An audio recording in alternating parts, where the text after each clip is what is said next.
Oh my God, Freddie Williams, you're back. I'm happy to be back. Thanks for having me. I'm surprised you came back. I was worried after our epic ghost investigation video. You might be too spooked out to hang out with us I was very spooked. Yeah. Occasionally I hear the spooky voice every once in a while, but I heard that even before the spooky house. So no. Yeah, it's not that big of a deal. What does it say to you? It says all kinds of things. So I try to put it on mute, but it doesn't work very often. Are you sure it isn't just Rich Evans?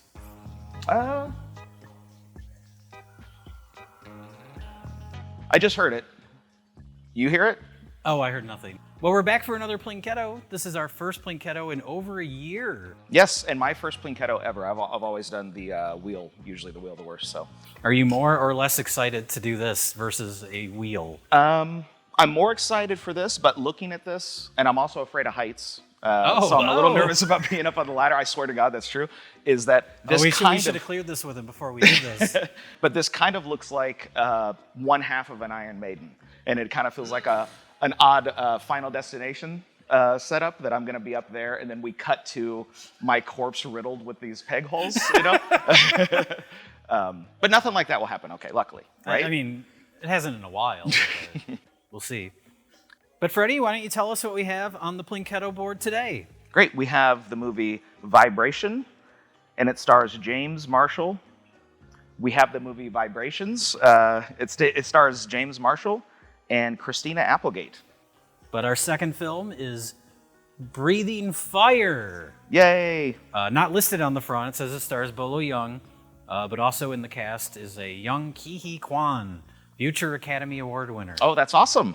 All right, and then the next one is, this actually looks really cool. Galaxy Destroyer.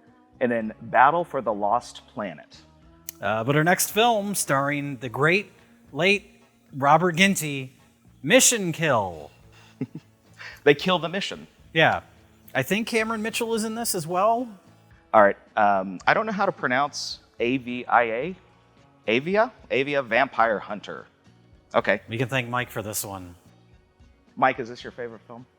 It's not my favorite film. But it's up there. I found it. Okay. But it is a film. But it is a film. Evil has something to fear.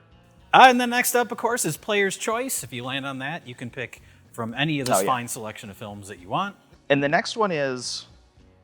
I think you pronounce it Insta-250-stis. Instant 250-is.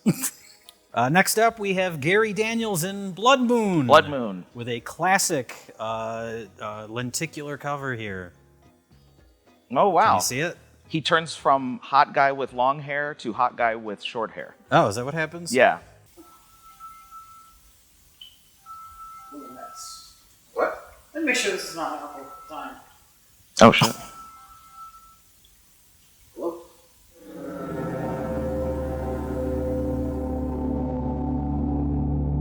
I see Blaze... Okay, I was going to say I see Blaze Bullet is what I saw. Blaze Bullet in.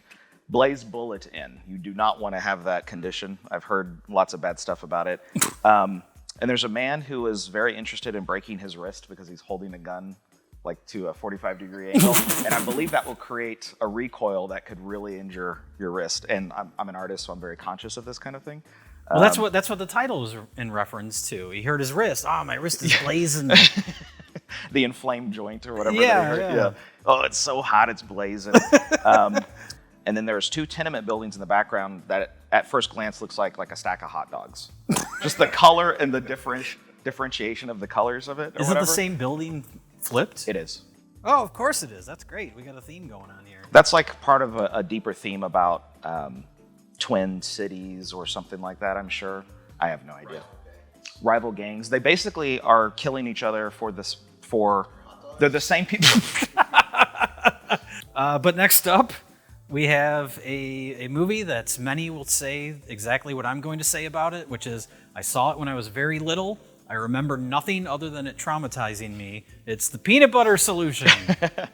I heard about this one time, and somebody said it traumatized my childhood, and there's a part in there where a kid loses their hair, but there's like a concoction, a solution that might be able to let them grow it back. And it's the peanut butter solution. And I said, oh my God, does it work? I actually said that to them. and they said you'll have to watch it and find out. And I've never seen it before. So this cover is actually pretty cool. I can't believe they have Al Pacino in this film. Holy shit! Yeah, that's like Heat era Al Pacino. Yeah, he's got the slightly long, wispy back hair. So, I'm looking forward to that performance if we land there. This kind of feels a little bit like Willow. The styling of it looks like, yeah. Even the font and stuff like that. This is a re-release. I don't think this is the original artwork. This is the Severin Films release artwork. What a shame. Then the last one is this Deathstalker 3? Okay, Deathstalker 3. My eyesight is terrible. I believe that's a Boris Vallejo cover that's in the style of Frank Frazetta. That's a really cool, nice-looking piece of artwork. Well, Freddie, are you ready to face your fears and climb a rickety, broken, rusted ladder and hope that you don't break your neck so you can drop a ball from the top of it and land on one of the films at the bottom of the Plinketto board? When described like that, how could I say no? All right, should I grab this and do it now in one shot? Or we cut? What? Oh, I'm sorry. Were you paying attention? Are you on your phone? Is that your phone? What are you doing? Wait until I say cut. Mike was tweeting. He was tweeting, Oh, I'm okay? so sorry. Before you start asking questions. I'm sorry. What the fuck is wrong with you? Okay, so do we just do more filler language? Why are you still asking questions? The fuck? All right, Freddie, here you go. Good luck. Thank you. This is very important to me. Okay. All right. Oh, this isn't bad. Ah! Wait till you get to the 8th step. Okay. Oh boy. Where's the let me see. Where's the werewolf one? Blood Moon? I have to see if it's a porno. It's right here. Okay. I don't want it to be a porno. I have to see it. It'll be 1 second of like somebody grunting and then we'll just turn it off, you know? All right. I'm guessing to start here.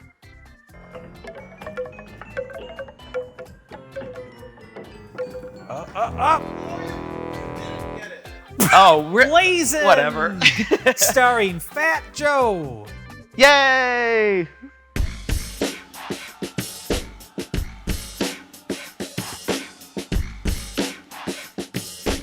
All right, Freddie, it's payback time. Tell us about Blazing. Oh, geez. Okay.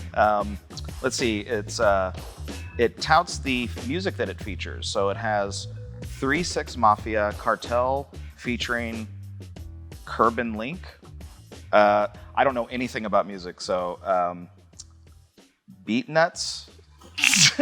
Is that what it says? Are these country singers? I don't know. Featuring Big Pun, American Cream Team. I swear that's what it says. Is this one a porno? American Cream Team? I don't know any of this stuff. These are all my favorites. Okay. Oh, yes. This is all my playlist. And it's payback time. So, all right. So the back. All right. Up close, I can actually use no glasses. All right. Blazing starring rappers Fat Joe, thicker than, I don't know what that says. Bloat? Blowed? Oh, that's the tiniest text I've ever It's seen. I very can't small read that text, shit. and then it basically, it's a light colored text. Thicker than blood. Okay, I figured it out in context. Let 'cause me it see goes, the back of that box again. It This goes is over.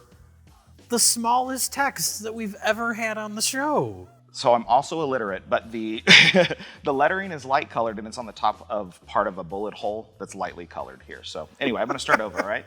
Blazin', starring rapper Fat Joe, Thicker Than Blood, and Prison Song, Curbin Link. Oh, so the people who are featured here The are rappers actually the stars actors. of the All right, film. I'm catching on. I'm sorry. All right, Curbin Link, he's from Terror Squad. Oh. And Angie Martinez, that's Russell Simmons' One World, sorry.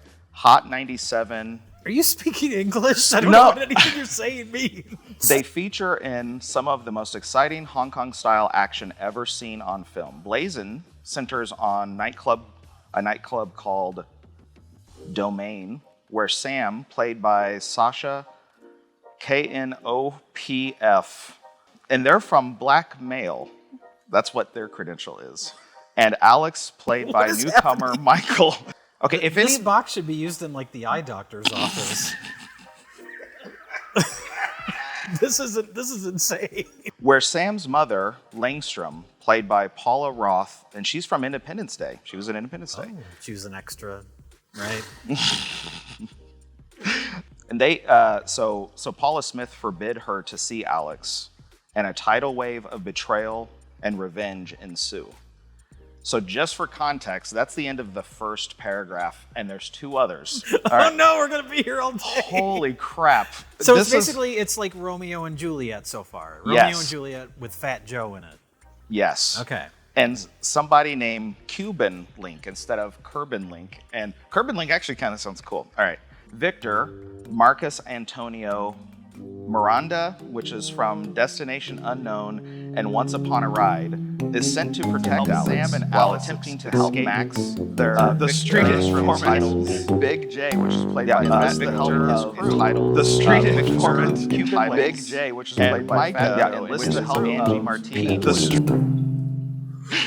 Oh my God! And Lee Wong from New York Undercover. Roberto Lopez was once upon a time in China and Trinity. I guess this is just a bunch of more credits. Is there any more plot?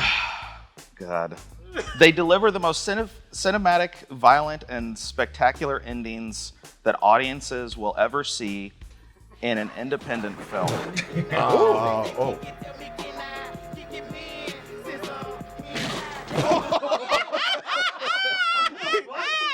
He kicked her body so hard it flew through the air. The only thing that would have made this more like the nightmare I had is if I was in my underwear. Oh my God. Holy crap. I'm sweating. I'm exhausted sweating. now. I'm yeah. so sorry. I think we all need to go take naps. Do I put this down? Throw it in the trash? Look at this. Look at how tiny that is.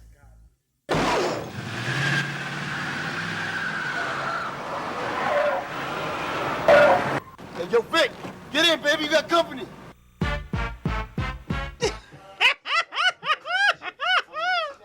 This movie's blazing. Whoa, look at that. What's going on? It's been a long time, man. Mickey, let's go, man. Let's do it. Come on, you already trying to have a block there. Oh my.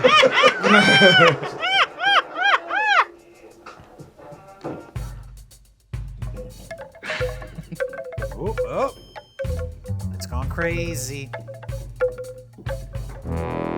Oh, breathing fire. Breathing All right. fire. Good job.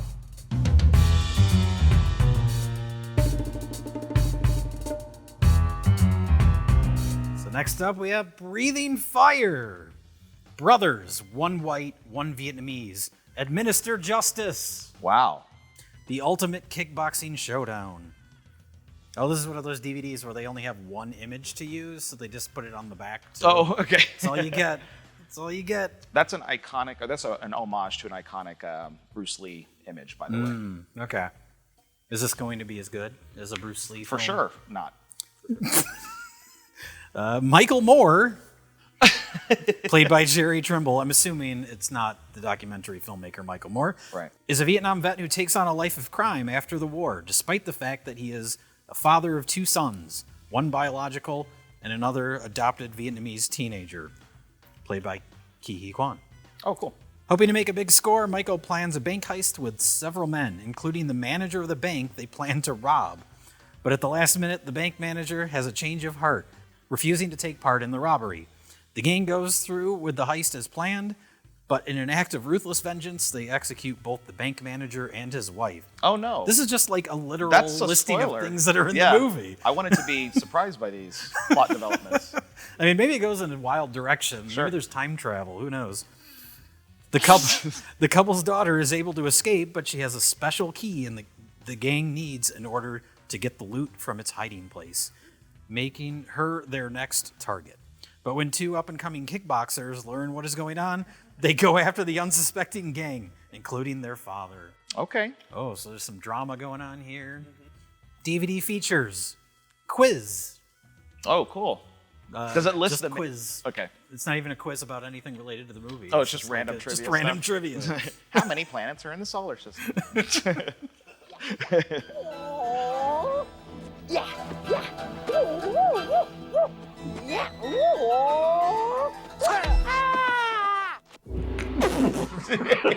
What happened? That was third choice? That's Third me? choice. Don't let us down Oh, more God. than we've already been let down. I don't know how I don't let you down. It's just gonna be, it's all down, right?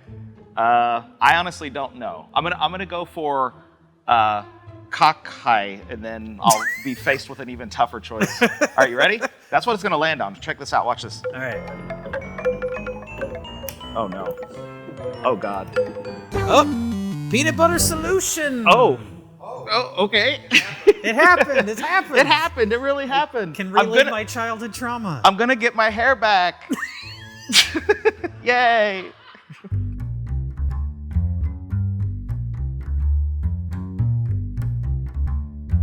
And then last up, Freddie, we have The peanut butter solution. Yeah, that's straight up Al Pacino. All right, so the peanut butter solution. So this is the Blu-ray release. It looks nice. Says the kid flick that scarred a generation, now on Blu-ray for the first time ever in America. If you were a child in the 80s, you were likely traumatized for life by repeated viewings of this on cable or on VHS. I think that is a great way to sell it. Like, if you hadn't seen this, and I haven't, that sentence makes me go, well, what was everyone traumatized about? I better watch this, you know. For our debut release, Severin Kids presents the notoriously strange and creepy, a Canadian kiddie feature about burning winos, sudden baldness, psychotic teachers, suburban abductions, juvenile sweatshops. Okay. I don't remember any of this. I remember a kid's hair growing long. Okay. That's all I remember. And the icky concoction that grows long, lustrous pubes. What? I swear it says this. What? I did not know that. It says it grows long, lustrous pubes. Is this movie the porno? Oh my God. Okay. That feels like a pretty major spoiler. Oh well. It plays like an after-school special telling kids that their hair will fall out, peers will make fun of you, and that you will be whisked away to a demented underworld where Celine Dion sings and children beg for their life. Sounds like you're reading a Mad Lib. It's like I've never read sentences like this before. All right. It's the scariest movie of all time. All right. Okay. All right. So I'm sorry. Please forgive me. Here you go. Take this away from me. It sounds like the best children's film about overgrown pubic hair that you've ever seen. Long and lustrous. Long and lustrous pubic hair. I mean, that's... Wow. Sounds wonderful. That sounds magical. I win! You bastard! You tricked me! Oh, did you say you bastard? Edgy.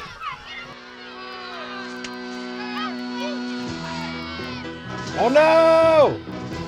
Ew.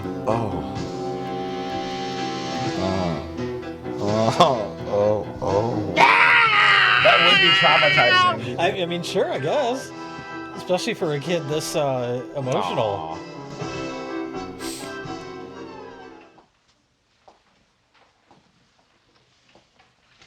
Okay, down to Miss Broom. Both of you. Sir, for 2 weeks now I've been bald. We did everything to get my hair back. Nothing worked. At last, I tried this extremely dangerous mixture. It worked, but now my hair won't stop. My only chance is for this guy to keep on cutting. Please let me stay. I want to be educated. Not just Harry. That was incredible. That was yeah.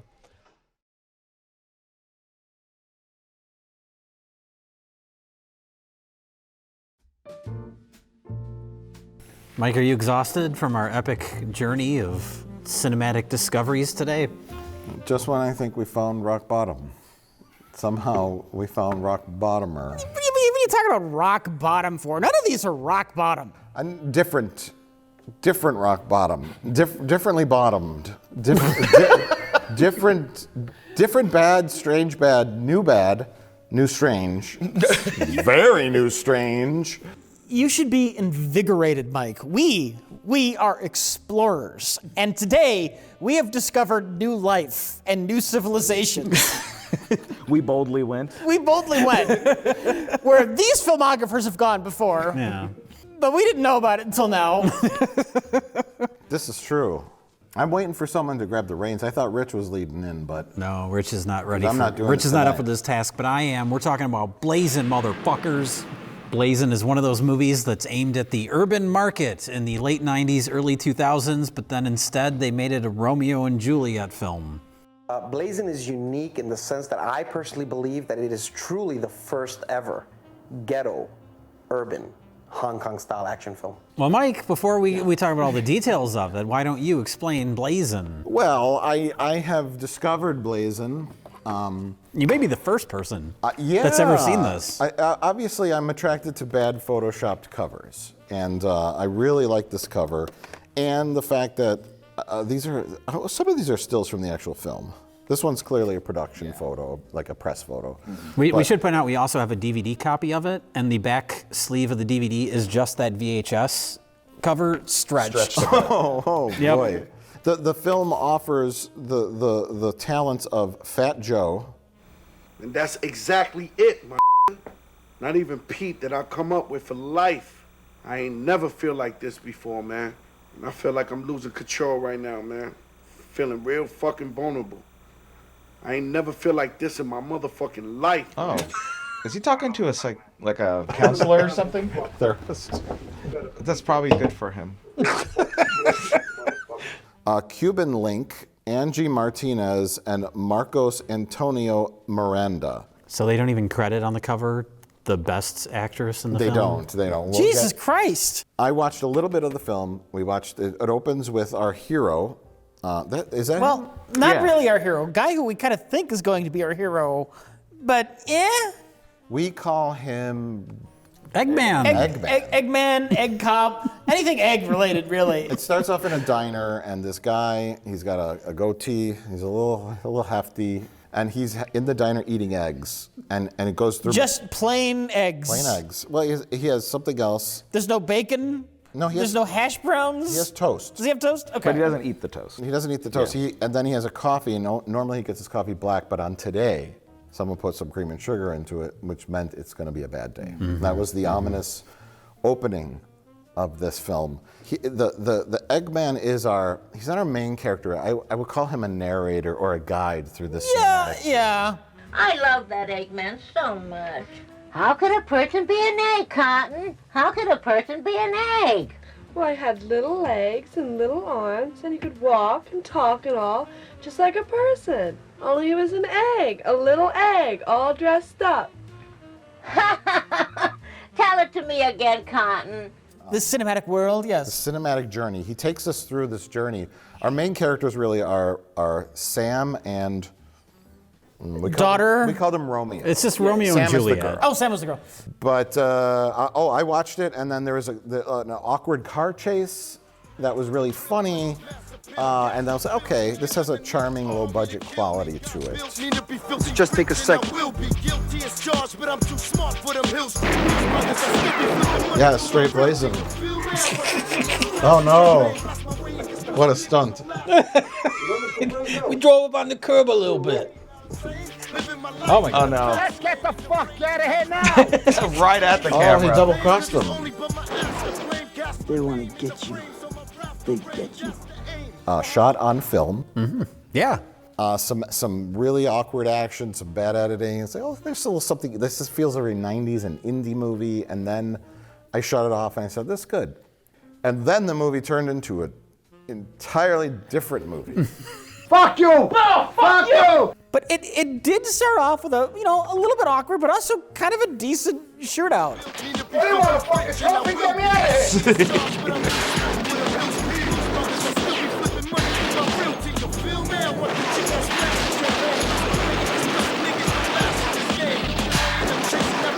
Isn't it dense in the thing? I mean, It's pretty decent. Add some squibs. these are like real blanks. Yeah. Because at this point, the digital blanks would look horrible.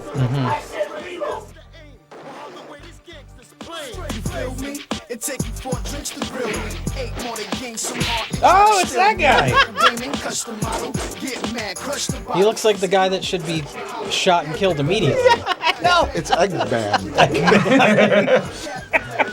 He's the hero of the movie, I guess. He knows egg foo. He kicked pretty high for a guy that shape. Yeah. With an old gangster man in witness protection. Oh yeah, in the world's tiniest office. And a John Travolta cop. Christian Bale, John Travolta. Yeah, one of Christian those. Travolta, something like that. Yeah. But I think that this movie explained to me, or made something clear to me, that old people yelling is something that I find really entertaining to watch. I find it endearing and enjoyable. So, the old gangster who's in witness protection or whatever he is, he's yelling at everybody in that opening scene. And he was my favorite character until we met the madam, who was Bluth. Lucille Bluth? Yeah, Lucille Bluth. She's always going to be Mallory Archer to me, but she's playing the same character in either case. She's dressed up a little bit like Cruella de Vil with the shawl around her neck. That's and she's the mother of our Juliet character. Yes, yeah. So she's like a crime boss as well. We weren't sure if she was just a madam who would run a prostitution house or whatever, but it seemed like she was like a mob boss, like a big-time crime lord. Well, she's multitasking because she's a madam, but then she's also using her prostitutes as hitmen as well, because they also do that in the film. It's all-purpose crime. They're getting into the hydroponic cocaine game. No coke. What are you saying? So there's Lucille Bluth, who runs the cocaine ring. She has henchmen. There's Fat Joe, and Fat Joe has a couple of characters. There's one female character that has a very dramatic death scene when literally every character in this entire film dies with no fanfare. Spoilers! But one old random character gets a whole bunch of fanfare. Oh! We're blazing! Yo, Mickey, what the fuck? Oh, Mickey, what the fuck, B? Oh, shit, yo, Pete! Yo, Pete! What the? Hold up, you got Pete! Yo! The fuck, she been shot! Stay with me. You're gonna make it. You're gonna make it. Just need some music or something. It's supposed to be intense and dramatic. Yeah. It's not working though, so add some music. Because we don't know this character. Right. No! She's the one that was at the beginning going. She was blazing. So Lucille Bluth's daughter Sam, who is a pill-popping drug addict, drunk, prostitute. Maybe prostitute. Do we ever see her prostitute? No. She's pill popping because she's in love with a policeman's son, and the mother doesn't want them to be together, and she hates her life. That's why she's a pill popper. But there is like a cross-cutting montage of Romeo in bed, basically trying to sleep, but he's kind of in turmoil. And I thought Juliet or whatever was out on the strip walking around, and it looked. I mean, what else was she doing that night? I think she's just taking walking drugs. Around? Oh, okay, Just maybe. sulking. Okay. Didn't she talk to somebody about getting help leaving her mother? At one point later in the movie. Was that later in the movie? She talks to the governor or the mayor? Your mother? Yes. I had nowhere else to turn to. The mayor, something like She that. was out doing the parkour version of sulking. Like normal sulking is just at home, like kind of sitting in a dark room, but she was out and about, falling over garbage cans, popping pills, climbing up fences. But she's wearing like a shiny, skimpy dress. That's just how she dresses, and how dare you? I think the assume. implication is that she was a prostitute, but I think in order to make that more clear, we needed to see her getting railed by like 14 to 27 men. Oh my God. That needed to be something that happened in the film, because I was lost. Well, that's for this film. Oh, no. What? What? Well, okay, Lucille Bluth was quite the monster, so I have no problem believing that she also made her daughter prostitute for her cocaine empire. Sure. Of course, but let's talk about the action. The blazing? The first couple of action scenes, when people pull out guns, that score hits, and he goes, blazing. And you just start, your body starts moving, you can't even control it. We could not wait until this movie started blazing. Straight blazing. Real shit is real in this battle. Oh my gosh. This is what happens when you shoot an action scene in the tiniest room. Oh, goodness. I mean, the big takeaway is that it is very much so billed as an urban action movie with a soundtrack full of hip hop artists. And then we get 5 minutes into the film, we get a rap rock. What the fuck? 1, 2, 1, 2. There's a cannibal in the motherfucking house tonight. Like grunge band. Then we get that weird like artist girl who's singing. And, That was the daughter. That was Sam. Was that Sam? Yeah. So that's in addition to everything else she's doing in the movie. She's also an aspiring musician, I guess. Well, for a scene? For one scene.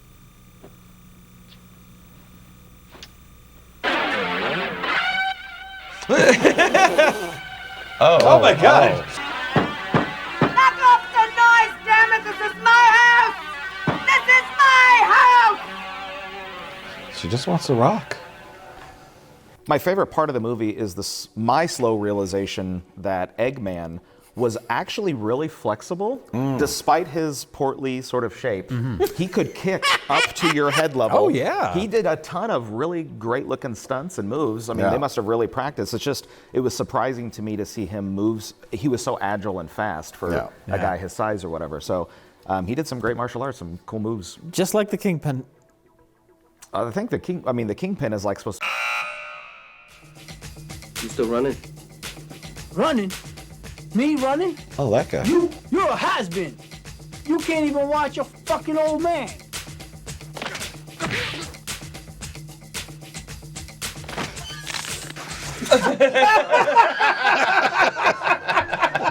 They did a little appliance and everything. He twisted his head completely around.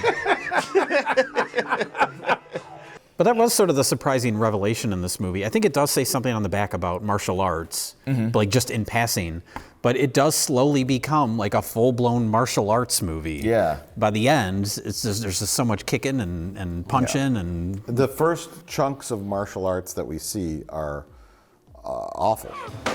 Oh, God. I told you not to come back here. Oh. Oh, man, are you all right? Looks like there's gonna be some ass kicking going on in here, and you supplying the ass. Time for blazing. Oh, God. Straight blazing. Boy, look at the time. Oh. Scared off. He gets scared by martial arts. Oh, they're still beating him up off screen? Max, what the fuck? What the fuck are you doing? Someone wants to see you now. There's something fuck off, Max. Back off. You back off. Maybe you should both back off.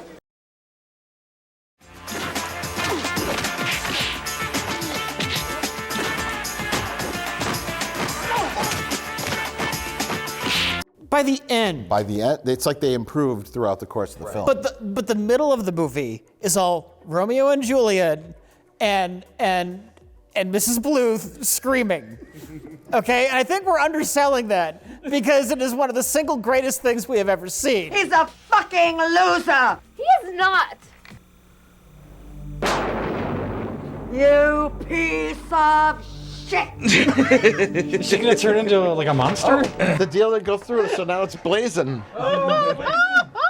This has, if we had a Hall of Fame for performances in Best of the Worst movies, we looked up this actress's name. I don't know if you remember it. It was like Paula something. Yeah, not off the top. She's only in like 4 movies, and that's it. But she deserves so much more. And Davis, I want them dead. I want them all dead. Are we ready yet? Good. Now leave me alone! Well done, lady. Well done. She started the clap. Yeah, she's proud of her own performance. I loved her. I could not take my eyes off her. She was the best performance. At first, we were like, she's overacting. Yeah. And I was looking at this and thinking, no, wait, she's overacting. I am getting pretty sick of this rebellious behavior. And then we hit that scene. and it was amazing. Okay. And then we're like, yeah, she's overacting. She's overacting. Yeah. Yes. Yes. It is one of the highlight performances that we've ever seen on the show. I'm here. I want you to find Sam. Rose, I want you to find Max and call everybody on staff. Maria! Oh, wow. I want you to find her, you hear me? Where's Max? She took my back and a lot of money. I don't give a shit about the money, but I need that disc back or it's all over. Iris, we need my backup, so get right on it. Now both of you listen to me. I want my daughter brought to me. I want that son of a bitch Alex dead. I want his father dead. Anybody else who gets in our way, I want them dead. Am I making myself clear? Why the hell are you both still standing there? Oh my God. Maria, get me a drink. Well done. That was amazing. Holy crap. I hope when that actress dies, they show that clip at the Oscars. In memoriam.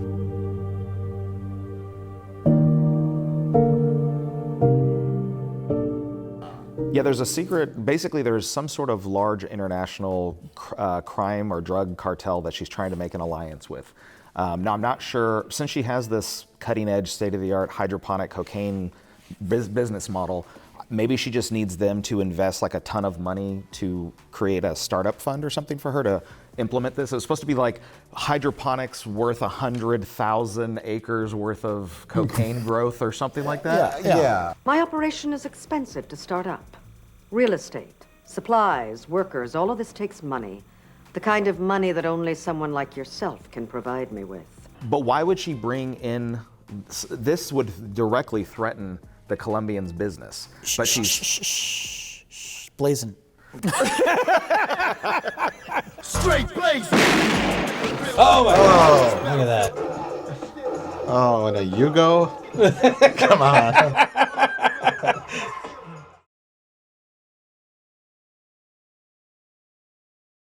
What are some of the other Lucille Bluth meltdowns? There's so many. It's every time she's on camera. Yeah, well, especially the second half. That's when it's like every scene ends with her freaking out. I remember There's when she shoots the Colombian guy.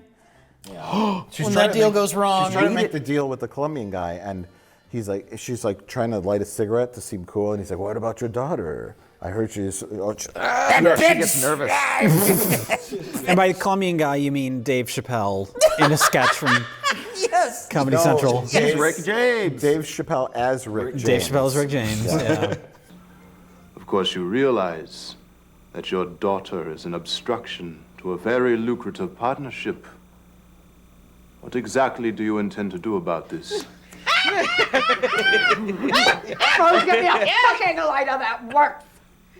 The daughter actually says, "I took the only disc my mom has." It's something. She says something like that, and it's a 3x5 floppy disk. So how much information could be on it? I guess it's all the incriminating evidence ever that would ever be needed. But it's like maybe a spreadsheet where she's foolishly typed out, "This is the money I'm embezzling, and the politicians I bribed," or something like that. I mean, it served as a kind of sort of MacGuffin for a very, very brief snippet of time, because she gives it to Eggman, and Eggman uses it as like some kind of bargaining chip with the real secret FBI agents that show up. Big Girl. The Seinfeld lady. Bird Girl. And Big Bird is what I was Big trying to say. Who had an egg-colored blazer on, and then the black guy with the gray hair. I thought there was going to be a romance between her and Eggman. I know. You thought he was going to eat her? Why would I know? It's like a Seinfeld character. Some date of Jerry Seinfeld. Yeah, somebody shows up on one episode and has some sort of weird quirk. She's got that nose. She's always wearing that yellow jacket. She looks like a bird. George, I feel like I'm fucking a bird. We've been watching her for 5 years. Well, don't look at her face, Jerry. Don't look at her face. Davis actually is heading up the... Fuck her from behind. I know you never liked him, but...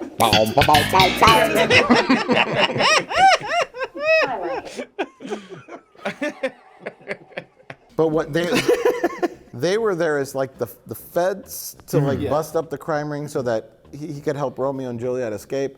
But really, the guy was a double agent. Correct. And it was a setup. It was all just. Well, the guy was a secret criminal because you could see John Travolta cop in the background. That's how we knew. Oh, he's a dirty cop. What do you mean wood? Oh, someone's blazing. Yeah. Oh, It's a setup. Sweet guitar. No!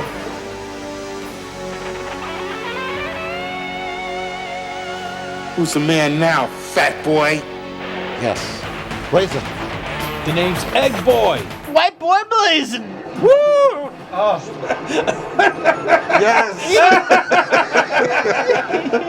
We're not laughing with you. We're laughing at you. John Travolta cop, a.k.a. Christian Bale, was one of the guys in the beginning guarding angry old Italian mobster guy in that dirty office. Which must have sold everyone out even in that scene. Yeah. Right. So, needless to say, I don't think we need to explain further, but this is a web of criminal, underground, backstabbing, cocaine dealing crimes. That may or may not make sense. That may or it may doesn't not make matter. sense. It's drowned out by bad music and over-the-top performances. Yeah, the takeaway is funny bad fight scenes in the beginning that slowly evolve to amazing and satisfying.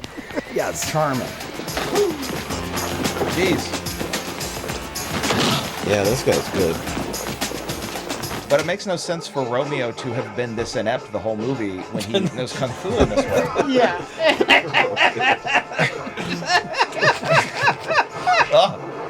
But the climax is when Lucille Bluth gets kicked the hell through some boxes. The deadliest of boxes. It's not particularly realistic, but her own daughter, so Juliet, does like a roundhouse kick, and it's clearly a stunt person, but they just wire work yank her through some boxes, and it's great. It's like a great bit of comedic, like physical comedy that's inserted at the right time. Caught me off guard.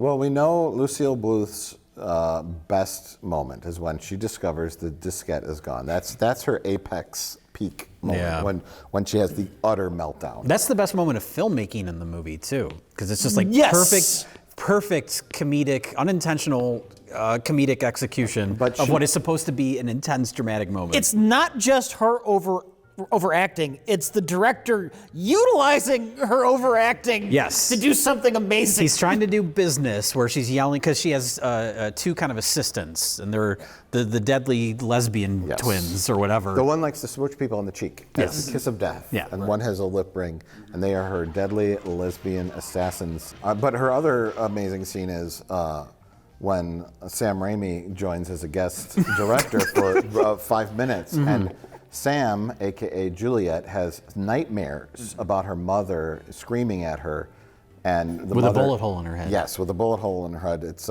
maybe it's prescient. It's a foreshadowing. That Juliet survives the final scene of the film. Oh, do you think that's what it's implying? I think so. Okay. But Lucille Bluth becomes a deadite Yes. briefly in the Sam Raimi version of Blazin'. What's her line? I think You she says, killed me. You killed me. Something like that. Look Yeah. what you did to me. I Look thought what you was- did to me. Yeah. Something like that. And she's yeah. like, look what you did to me. Yeah, they got the smoke machine going and the blue gel backlight. I mean, so yeah, I'd like to believe that Sam survives the gunshot cut to black.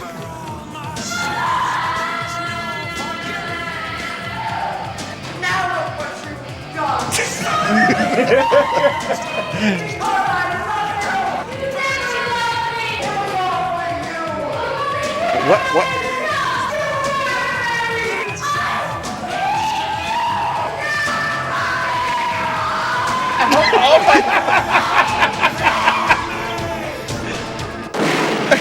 Oh, gunshot, fade to black, cut to black.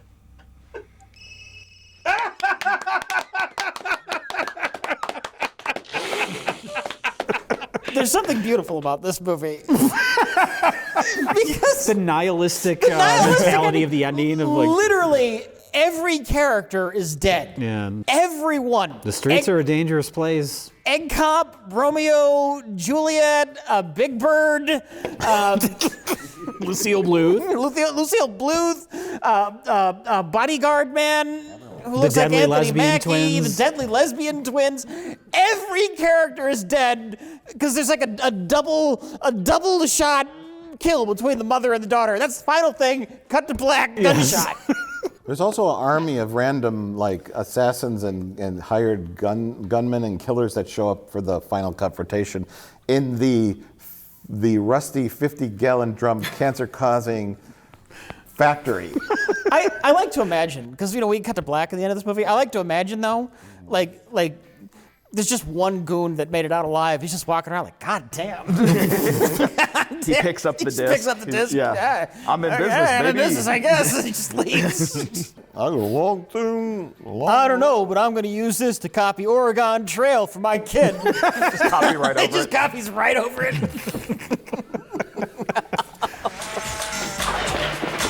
¿Para dónde va, maricón? What is the moral? What is the lesson we learned? I think here? it's if you... Romeo should have fucking listened and taken Juliet and ran when he had the chance. That Romeo suddenly had exceptional martial arts skills at the end, when in the beginning he did not.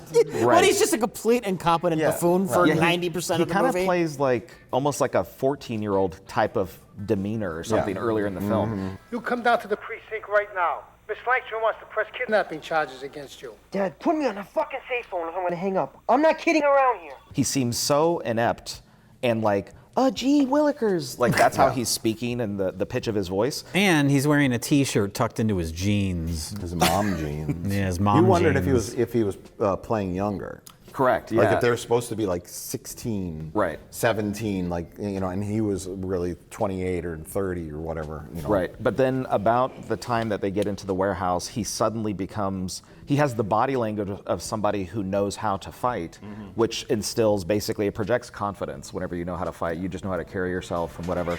And he starts kicking ass. He's kicking all kinds of ass. He's kicking lesbians on the other side of the warehouse. He's kicking lesbians across the room. Yeah. One of my favorite fight setups was when he's on the ground, he's on his butt, and then the two assassins are basically kicking him, and he's trying to defend himself from that seated position. I actually like that. That was well choreographed, and he's scooting back, and they're still pursuing towards him. Yeah, that's cool. I haven't seen that necessarily before. That didn't feel like a reused trope or a cliche or whatever, that specific setup. All right, that was actually kind of a cool looking shot. Yeah, the camera was moving. The lesbians. Yeah. They're... All of our characters are fighting. This is so amazing.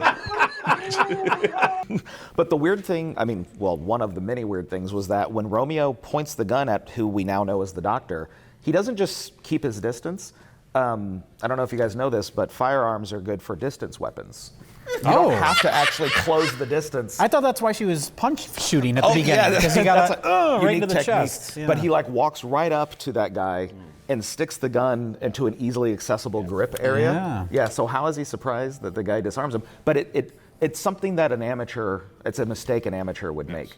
And so then when he's suddenly proficient and can also fight, it's just like, I guess it's time for me to be badass now. He's a fast learner. Yeah. But nobody learns about slap radius. That's important too. Even the slap master herself, Lucille Bluth, she falls for it. She falls right into her own daughter's slap radius. The daughter learned from the best. Yeah. We need to do a montage here of all the slaps in this film. There's a lot of bitch slapping. Should have been called Slappin'. Shut the fuck up!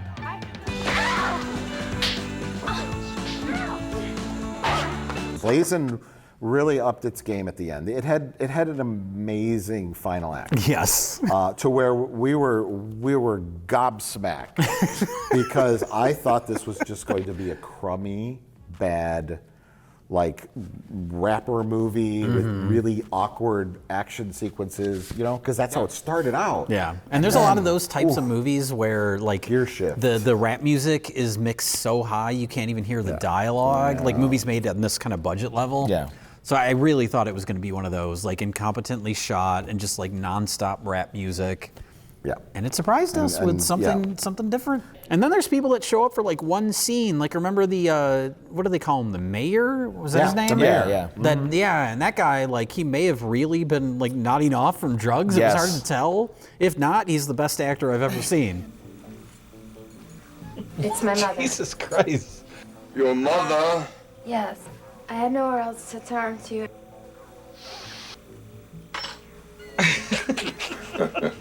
She keeps popping pills. She's getting that bag. Screwing that narc son. That's true. I just want to be with him. Wonderful reaction shot. I'm desperate. I feel like I'm dying. I gotta get out of here. What the hell? Getting ready to eat some fried chicken. You don't know what the fuck you're getting. This is cocaine napkin. Get cocaine bib. Oh my God. Jay, come out here. What's wrong with you? She's stressing the shit out of me. Oh, it almost seemed like he wasn't acting. He looked really bad. And then this film may be the only film, to my knowledge, with the female Oh my rape God. scene? Yep. Oh, Yep. yeah. There was an incredible line. I don't think I've ever seen that. Shut the fuck up! I heard enough out of you. Don't make me call my mother on you, bitch. What makes you think she's not the one who sent me in here, bitch? Start blazing. Oh, they're gonna have a fight. Come on, have a fight. Good old-fashioned cat I know fight. he's been in here. Go fuck yourself, bitch. A dirty little mouth you have, Sammy, baby, but what a lovely idea you've given me.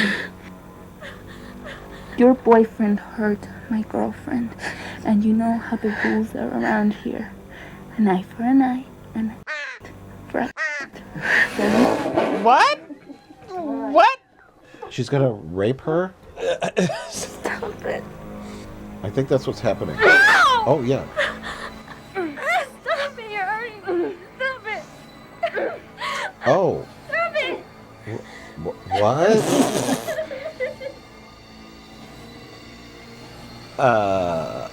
Oh. She's unfazed. You need towels? Miss Lancer wants to see you. Just unfazed. I'm not done. Happens all the time. Yeah. That maid seen it all. I don't mean to make things awkward for y'all out there, but I just don't think I can think of a movie. There's a. I mean, is it any more awkward than a heteronormative rape scene? No, but Well, it's a little more. unusual. Yeah, it's a little more awkward in that you're thinking more about the logistics of it Yeah. while it's happening. The look on her face was interesting. The rapist? Yes, Yeah, she had yes. psychotic. That's the one with the lip ring. I don't know I don't what know the what was going mechanics on. were going on, or if that was even taking place. Maybe it was just more of a domination domination thing. power thing. Yeah, it was super weird and uncomfortable, but it added to this wonderful smorgasbord of strange, of what I wasn't expecting. Yeah. Yeesh.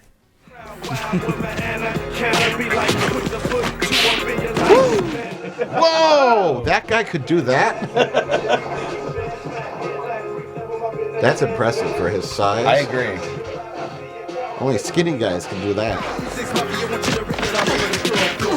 Unfortunately, all these actors are dead now from cancer, from all these toxic waste chemicals, burns. What kind of factory is this, bro? It's a cancer factory. We don't know. Wow. What? An undiscovered gem of a film. And it was shot on film, so maybe somebody can remaster this if the elements exist. For a first-time filmmaker, very ambitious as far as the scope of this and having 50 main characters. Yeah. And even if it wasn't perfectly executed, I still think he did a great job for his only time out, you know? Bye.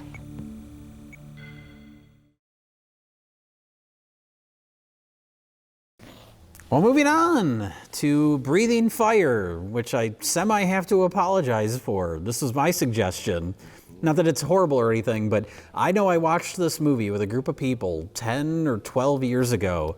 I didn't remember anything about the movie. I just remember that we were laughing hysterically in parts. And in rewatching it, it's not that funny. It's not that bad, but I have no idea what I was laughing at all those many years ago. I was blazing, that's what it was.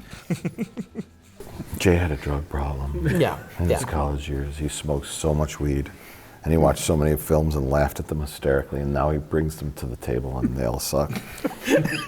I think. Tell us all about Breathing Fire. I think we have a little problem too. Rich! They're fighting midgets! Hurry! So Freddie, why don't you tell us about the plot of Breathing Fire? Oh, no. Why is it called Breathing Fire, first of all? There's never a moment that there's no fire, is there? I guess there's some fire in the flashback scenes of Vietnam, but nobody breathes near it. I think they're talking about the intense drama going on. Okay. That it makes you breathe fire? Yeah. Okay, well, the short version of this is that The short round version? I swear that wasn't a setup. Is that there was a small division or platoon or group in Vietnam. So I'm speaking of this in sort of a chronological order. Yes. There was a group of soldiers in Vietnam, and one of those guys was a real jerk. And he thought he just needed to kill every Asian person that was in Vietnam because he wasn't going to wait for them to surprise ambush him or something. Everybody was the enemy. We're Americans. We're not gonna hurt you. Michael, don't shoot! Michael, no! Michael, what the hell are you doing? And before his friends or fellow soldiers can stop him, he just fires into a house, and knowing that there's a defenseless mother there with a little baby in a basket, he hits the mother blindly through the wall. And then when they go inside to investigate, everyone's like, what the hell's wrong with you? They go inside and they find this adorable little baby. The mother is dead, and somehow his friends that have a conscience... His brother. Was it actually his brother? Yeah. Oh yeah, right. They call him Uncle. Yeah, that is his brother. Oh, geez. I thought that was kind of like an honorary title, like somebody who's a friend of the family. It might have could been, be. but Okay. It literally, could be. it's that same guy though. Who's yes. the guy who's covered in oil from the mechanic shop. His name is Uncle Greaseman. No, it's actually Uncle Dave, but Dave, yeah.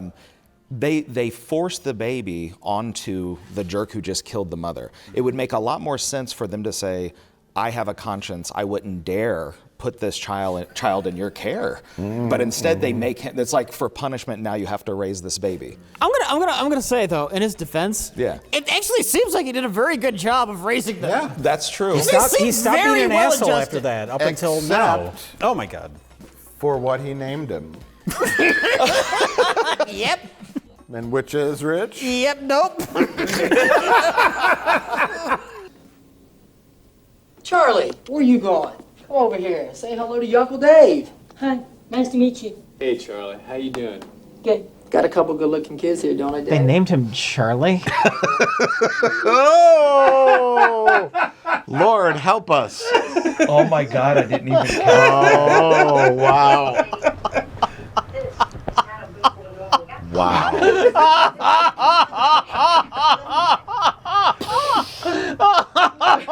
Oh, God. Oh. God. Oh. The jerky jerkhead father who killed all these people in Vietnam needlessly, now when we flash forward to the future, basically in that interim, he became some sort of a crime boss or some sort of a bank robber or something like that, a criminal. He seemed to have some sort of criminal organization that he ran, but he also had the front of being a legitimate businessman. Or this could have been his very first criminal endeavor. And he could have been, because him and a handful of characters, Bolo Young in a dress, and some other dudes and a lady, they all rob a bank and they like shoot up the place, they kung fu up the place.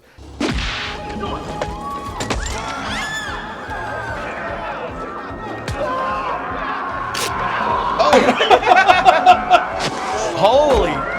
Oh my God! He's so intense with everything. Yeah. Jesus. Oh man. This is necessary. This is fantastic. Have you heard of gun? Oh, okay, you have. You summoned a gun into the movie.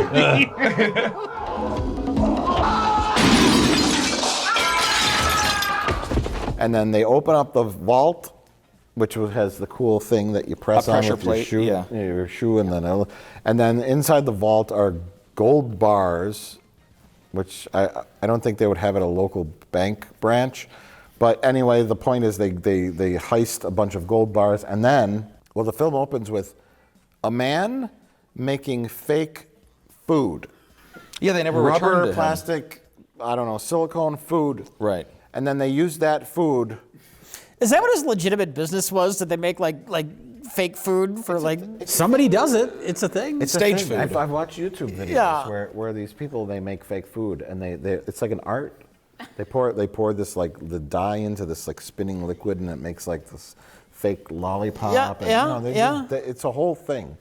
But the keys to where they have stored the gold are pressed into a fake pizza that is used as a mold to reproduce the keys later, and then the pizza is then cut into 4 pieces. So the mold cannot be recreated unless the 4 parts come together, like 4 slices. Voltron. and then so that's to keep them all honest. What took you so long, Peter? Did you get lost? Damn it, Michael. I didn't even want to come here tonight. I guess Line. I didn't have a choice. I can't remember my line. Look, he's been discombobulated since he had his head shoved in a toilet. Stupid. You take this. You're holding a whole future in your hands. Oh, Oh, Jesus. God! Oh, my God! That was close. It actually looked real, like it was gonna accidentally hit him. Yeah. I like the idea of a criminal, although not this specific criminal, being that fair-minded, because by the end of the film, he's like ravenously evil, like uncontrolled, unhinged in a way that in the rest of the movie he doesn't seem to allude Driving to. a forklift recklessly evil. Right, yeah. Right. That's evil.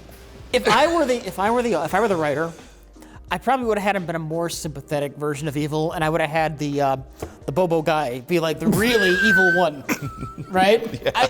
I'd have said like, his business is almost going under, and he's desperate for money to save his business. Mm-hmm. To give him some reason to have, because he had to have been some type of a really good father. Yeah. Or I mean, he was incredibly I good want at to keep pretending. providing a good life to my children, and my Right. business is failing. Yeah, look at all this that I have, my estate, Yeah. and I employ all these people, What including. you speak of is motivation? Yeah, yeah. Interesting. That sounds like it's going to get in the way of all the kicking, though. Oh, sweet. Is this Bolo? Yeah. Yeah. He's wearing a kind of a different outfit. Oh yeah. No.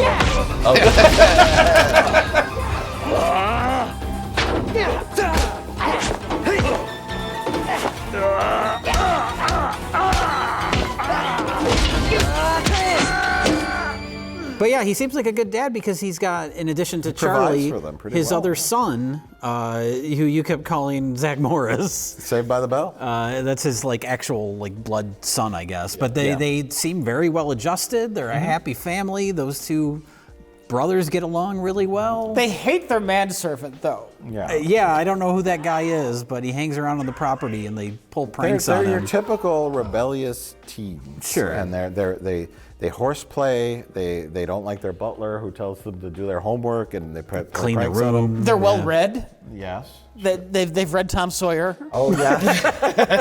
Yes, you're right. They learn from Tom Sawyer. Right. Hey, I bet you can't do it with 2 brushes. I can do anything.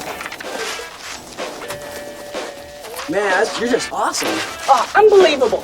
They're pretty mischievous. They're ornery little guys. It almost feels like they're acting sometimes like they're supposed to be 10 years old or something. Yeah. Because there's a part where Ke Huy Quan is running from the manservant, and the way he's jumping around, now it's supposed to show how agile he is and how good he is at getting away with stuff, but he's like doing these little side jumps where his feet kind of going up and he's going, yippee, yippee. I don't know if he's actually saying yippee, He's but toying with them. Yeah. yeah, I guess so. But that felt more like something a little kid would do. But maybe it's just because they haven't matured fully until the end of the film. It's a story. It's a coming of age film. It's a story of growth. They learn to take responsibility and not be goofballs all the time. Right. And I thought it was going to take that other kind of like path with the coming of age with our other character, Anna or Anne. Oh my I God. don't remember. Annie. Annie, whose father worked at the bank. But he was in on it. And then Bolo Young. Yeah.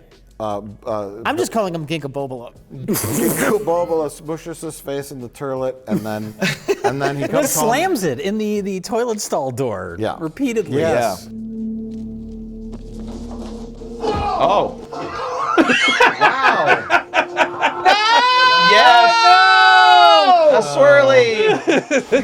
Sorry about this. For your own good. Our main villain, their father, which we have dubbed Emilio Odo. Which Rich said he looked like Emilio Estevez and Odo. He looks like Odo crossed with Emilio Estevez. Oh my God. He does. Holy shit. Odo. And he does. Which is the perfect description. Yes. I kept saying something like, I thought he had a facial prosthetic. I thought he was, at some point, because he put on a fake mustache, so I thought he was going to remove his nose or remove an appliance on his face or something. He's like that one henchman in The Rocketeer. Yeah. Yes. Yeah. You should have took it. Michael, let's talk about it, please. Now look what you're gonna make me have to do. Bolo's falling asleep back there. Oh my God! Ow. Oh. Bolo, no. Dang. Oh, dang.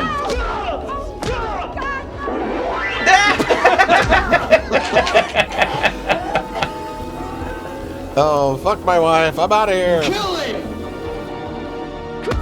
Oh. Go get the damn pizza. Now! Annie's the daughter of the bank guy and his wife, and then Emilio and his goons come, kill the parents. Annie escapes with her little Pomeranian, goes to And the pizza. Dave, Uncle Dave. the greasy mechanic guy who is also a martial artist master, says, I need help, my parents have died, I have a letter?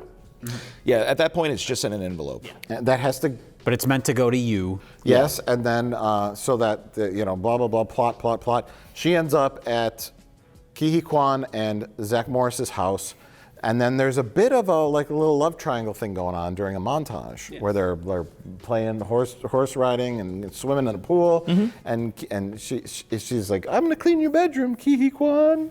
He's like, come in my bedroom, gal. It's cleaner. Oh, I'm gonna help Ki-hee Kwan. And then she gets on the back of the horse, and I thought it was gonna be, it's a coming of age both of young men learning to be men. Sure. But also maybe evolving in the other way and learning to love. And I thought Ki-hee Kwan and Annie were gonna smooch at the end.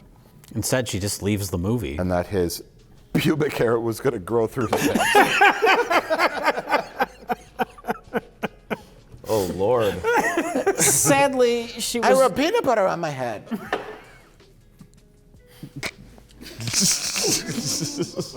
But Annie has the envelope that has a piece of the pizza in it. Mm-hmm. And that's, I don't know, a very bizarre decision in this movie to have the mold be made into a pizza that's cut into pieces, because they repeatedly throughout the movie are like, have you seen the missing piece of the pizza?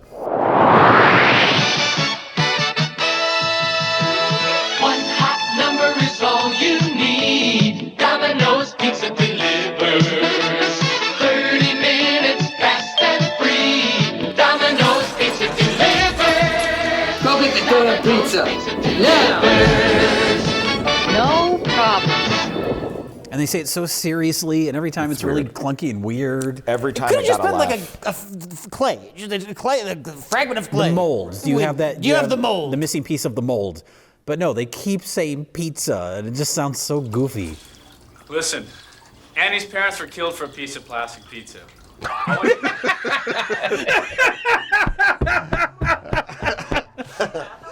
What? But then we Could've never been done see all differently. the pieces of pizza put back together and them making the key, do we? No, because they never No, get that's to the right. gold. Yeah, you're right. Yes, I'd like to report information about a bank robbery. Yes, the people who robbed the bank are picking up the gold bars from the Sperry Metal Refinery. And Amelia Odo tips the police off on where all the criminals are going to meet to unlock the gold. And Correct. We're Yep. not quite Bizarre. sure what happened. Yeah, bizarre. It's some kind of poorly thought through double cross. I think. I don't know. I think he was just hoping the cops would arrest everybody but him. Yeah, I think it was For supposed to some be. reason? He's the one who basically instituted some mechanism for fairness in the beginning of the film by forging or destroying the rings after each person gets their own piece, so that they have to recombine them to make new keys. Then at the end of the film, once the new keys just appear out of just nowhere, there now. it shows him putting the keys into the door, but then he hears the cops that he called. So my assumption was that he had some sort of clever subversion or subterfuge where he would duck around the corner, everyone would take the fall from the cops, then he would emerge and be like, ha ha ha, Yeah. the real buyer's coming in 2 hours and I've got access to the gold, so I was never fair, ha ha ha. Yeah, yeah. But instead he just made a real mess for himself to destroy the keys and then get the keys It back. made no sense. Then he called the cops. It made no sense. Got correct. arrested. Yes, yeah. Weird. I mean, really, the plot is secondary to the fighting scenes, I which was is just gonna say that. the highlight of the movie because there are some very good, well choreographed and fun fight scenes in the film. These two boys can kick. Yes. They are very good. Everyone's very good.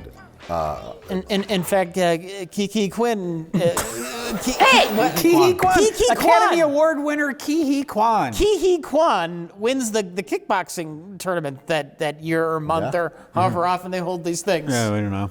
Well, that's why he went on. I don't know if this was his last movie as an actor before he took his long break, but yeah, around this time he transitioned into being like a stunt choreographer, or fight choreographer. But in my opinion, I would say he's very good at fighting. Yeah. But at the same time, he's actually a really good actor. Yeah. Oh, yeah. And he has like the wow factor. Even in a dumb, like, stupid action thing like this, he has charisma. He lights up the screen, Yeah. and he's got his voice. Tony, will you go along? We could have had our stereo sooner. It's just like a little squeaky kid It's his voice. cadence. Yeah. The cadence of and it. Yeah. He's charming. And He could go on to win an Academy Award someday. you're just like, hey, he's something special. The Zach Morris guy, everyone else, but that kid's got it.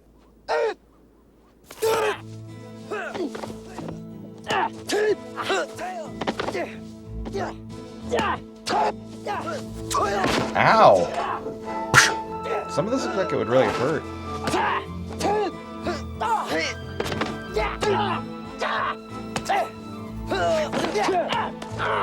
I know nothing about the martial arts, but their form looks pretty good and it's impressive. And there's Lots of moments that look like genuine hits, genuine people falling on the ground that looked like it would actually be painful. And everyone was really good. And we should mention that this DVD was the quality of it. Oh.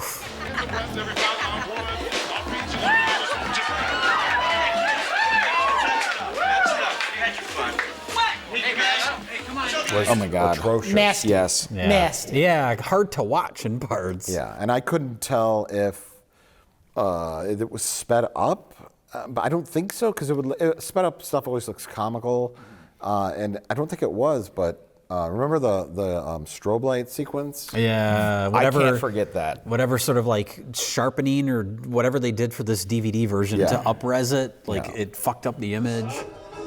Oh, that's boy! awful. Oh my God, it's actually hurting my eyes. It's all they must have like tried to do something to sharpen the image for the DVD. Yeah. It just fucked everything it's a up. solarization effect. Yeah, it's messing up This the is image. supposed to be like a whatchamacallit, strobe light. Strobe light.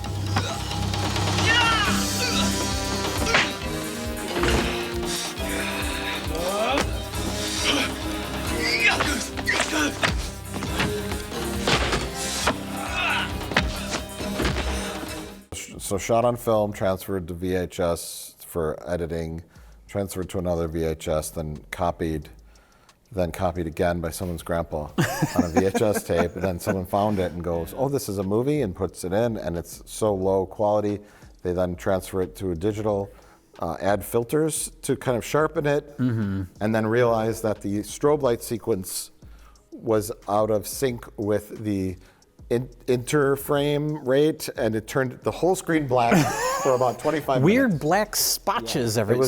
It was a mess. This is another one we talked about. Blazing. Someone clean up Breathing Fire. Put it out on Blu-ray. Kwan is back. He's back. People know him again. Yeah, you could sell Promote it on that. Yeah. If you have a Blu-ray of this, it's a fun action movie. Yeah, it's entertaining. It's not bad. It's not dull. It's part action movie. It's part like, the Karate Kid. Yeah. And it's part Double Dragons, the video game, not the movie. Yeah, I think that's accurate. Yeah. Yeah. The rest of the movie has to be this. Just do this. Oh, nice. That was great. Yes. Oh, he's impervious to their kicks. He is. That's because he's a big muscle man. Because he's awesome. This is what I'm talking about. Oh. That's kind of cool. Yes. I wish there was more Bolo. He is like on the cover. He looks like he's 100% of the film, and that he emerges from the fire of heaven or something like that. That's what it looks like it's showing.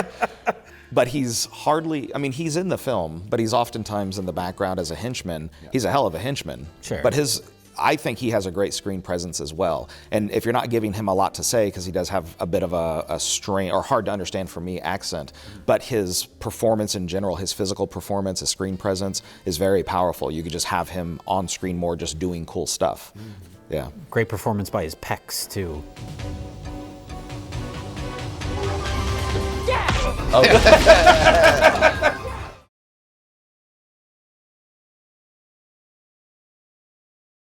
So that was Breathing Fire, and our final film of the night is the Canadian classic, The Peanut Butter Solution.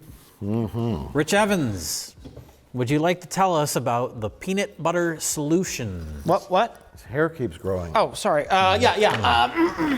Oh my God, you moved the whole town. The Peanut Butter Solution is an unintentionally creepy children's film.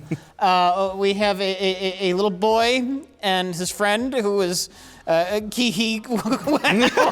It's Short Round. It's Short Round again. He's back.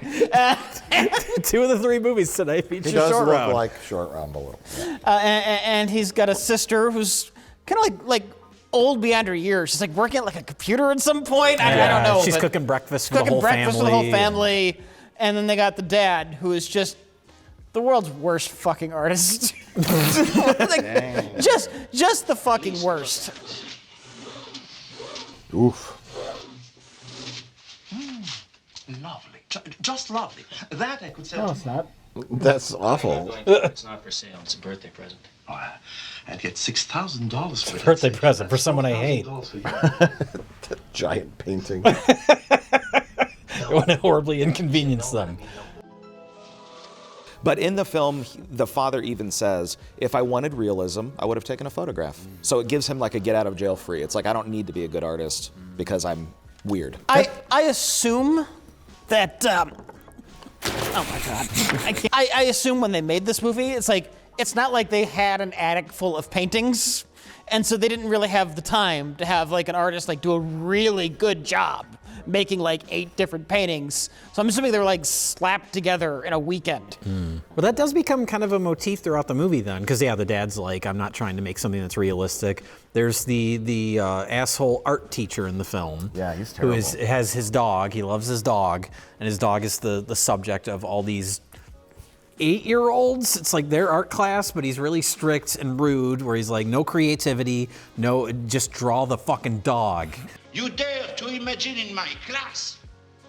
I've told you 1,000 times, no imagination.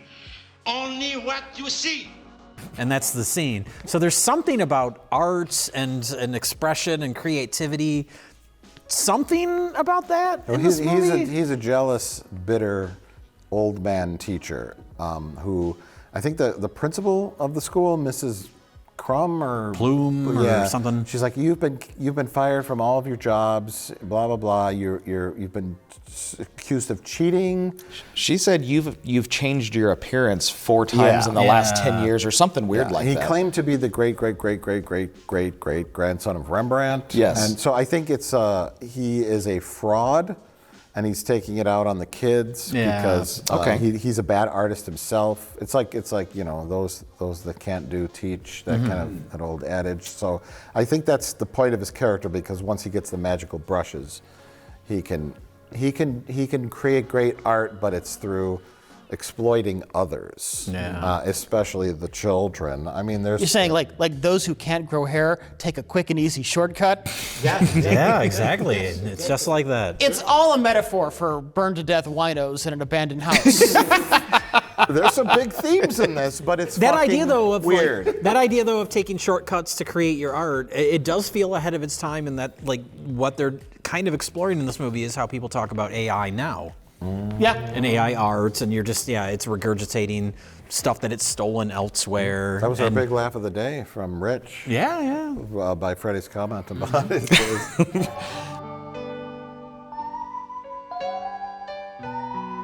This is how AI art is created.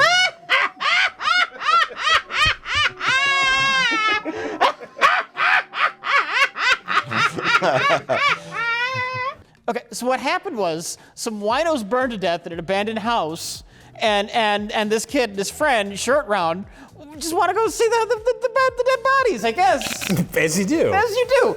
This is a children's film, by the way. So he crawls up a slide, looks in the window, screams bloody murder. And his hair sticks straight out. His hair sticks straight out, then he falls onto the ground.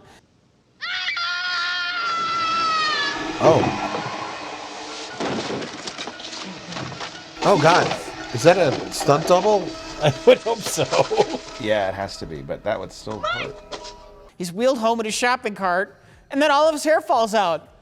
And then he, unfortunately, this movie hired like a really good child actor, and so when he's crying, it's way more emotional than it should be for this movie. Yeah, he's actually a good actor to the movie's detriment. They hired a child actor that thought he was in like Kramer versus Kramer or something, like some like serious drama. He's in My Girl, and Macaulay Culkin just died.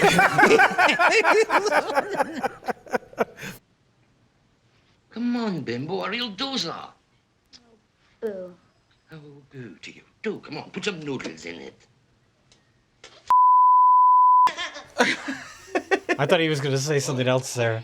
I thought he did say something else. I thought he said fuck off. Fucker. I thought he said fucker. Fucker. Oh, well, I'm adding a bleep to that for fun's sake. I mean, he took cues from Rosemary's Baby. Like, Mia Farrow, he embodies Mia Farrow in one shot where he's so happy he has a wig. This is before he uses the peanut butter solution. And he runs over gleefully to a piano, and the way he's sitting there, the way he moves his head, and he's kind of pale, he looks like Mia Farrow in Rosemary's Baby at the very beginning. Well, at one point you said he looked like Damien from The Omen. Oh my God, I did? Yes. Yeah, so, I mean, the kid has intensity. Yeah, that's the thing, is like he's so...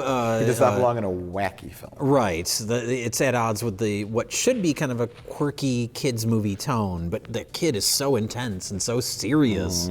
And when he looks sad, it's like you feel for him in a way that takes you out of whatever weirdness the movie is trying to convey. It's too real. I look disgusting! You hear? Disgusting!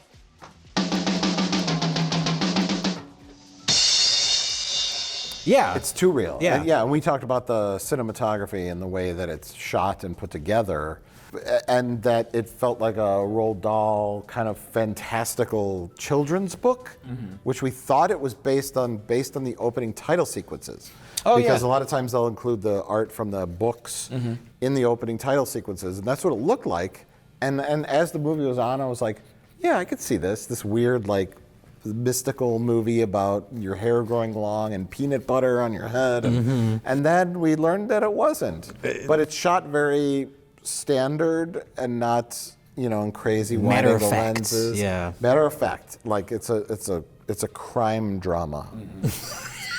I mean, in a lot of ways, it is a crime drama. I mean, yeah, there are some dead winos. I mean, There's dead winos, there's child labor. There's child labor, there's abduction. kidnapping. Yeah. Aha! A spy from Mistrom, eh? No, an inspector from the kidnapping division. Yeah, kidnapping division. Come with me, you. All when filmed like an episode of LA Law doesn't quite give you that magical sense, like the children's in a factory, like making brushes against their will. 20 kids were kidnapped from the same school to act as slave labor to make these magical brushes. I did have one question, which was why did the ghosts have to steal food? What was it about them being ghosts? I mean, it was just out of habit? Okay. So the real ghosts go through motions of what they've done in their past life. Okay. So, homeless ghosts, or as they're called in this film, winos. Yes. When they're introduced. that's the preferred term. Yes. Unhoused specters? Is that what we should call them? They're part of the supernatural unhoused community. No, they're like, while we're in this kitchen, let's take food. And they illustrate that they can't make sound. If your eyes are closed. If you're not looking at them. They're there. You can't hear them. And they make some kind of a neat connection little to that creative thing. imagination, too, to carry on the imagination theme. There's an imagination theme. And the teacher's very anti-imagination because he probably has none. Yeah. And then it comes out because he can exploit others. That's the plot. But the ghost, that comes into play where the kid just wakes up in the middle of the night, he has a nightmare or something, and he goes down to the kitchen. He gave them change once. That's why they're doing him this favor. He's a nice kid, so yeah. So they're in his kitchen raiding his cupboards, and they explain the peanut butter solution to him, which is all these weird things you mix together, and you bind it with peanut butter, and then you rub it on your head, and your hair's going to grow back, and that's kind of the setup for the whole movie. We're not gonna let you have this note. We're just gonna read this formula to you, and then you're gonna do this formula. Because his hair. And then he fucks it up.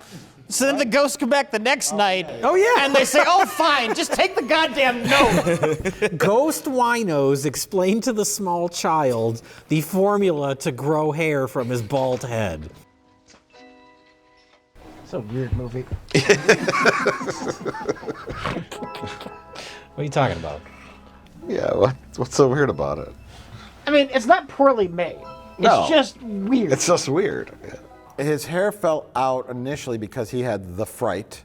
Yeah, and we don't see what it is. Seeing the ghosts in the first place? Because that's the reveal. The second time he goes back in the end, he's like, you can't scare me anymore. I've already had the fright.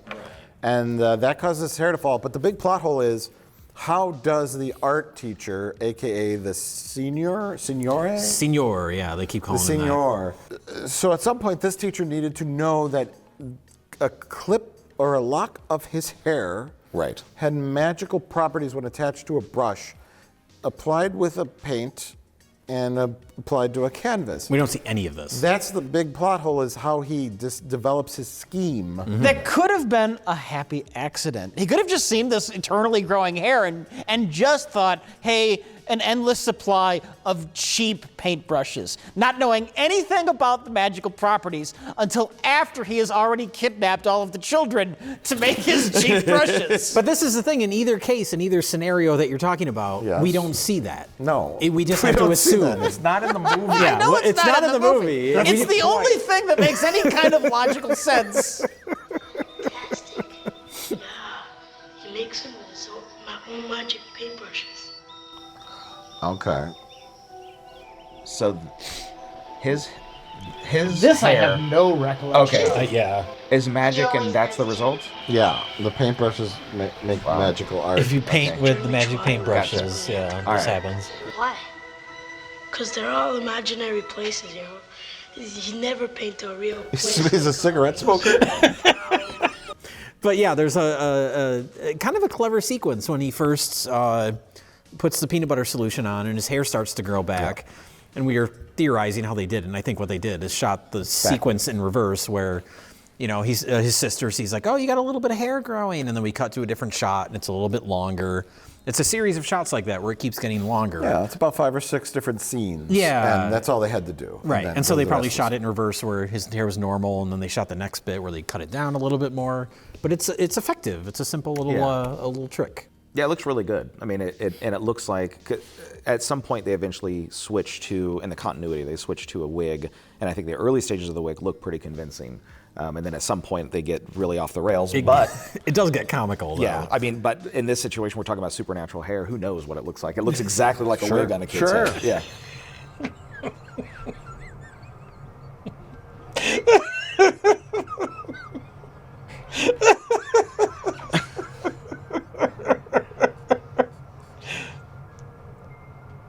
Why is that necessary? So he doesn't suffocate.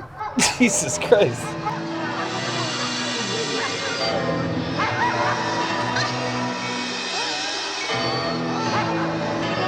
Oh my God! This is like a horror film. Yeah. I know it's good. It's well done, but what's the point? Is it supposed to be funny that he's I walking think it's supposed to be outside his magical. hair? Well, that was funny when he's trying to go to school. His parents are like, "Don't go." His dad's like, "Don't go to school. You're a freak, and they don't want you there." and it's the first example ever in the history of the world where a kid defies his parents and wants to go to school. Yeah. But he's trying to walk to school, and it's a windy day, and it's like getting caught in the bushes. And it's I don't know. I thought it was funny. Yeah.